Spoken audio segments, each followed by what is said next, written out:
regulations could completely stop development here. But then you've also said that the local governments don't have the authority to trump state regulations. Right. So what would a local regulation look like that stopped development here? Well, the kind of regulation that's going to be before the El Paso County Commissioners is the kind of regulation that would stop production, would stop economic activity in an area. What part of it?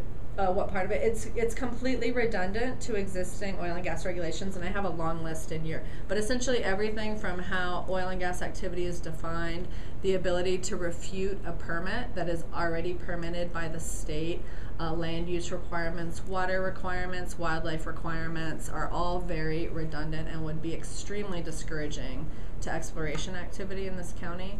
The reality is likely that these things would get caught up in the courts, and so it would be expensive for the county, it would be expensive for the taxpayers, and it would be discouraging to development. Our hope is the broader picture of Colorado. When I travel around the country, we're still working on the hangover from the 2008 rules where companies don't want to come to Colorado and invest. And we really just overcame that with a lot of this administration's messaging about Colorado is open for business. So we hope that this county regulation flirtation with regulation in several areas comes to a stop so we can continue to attract investment here.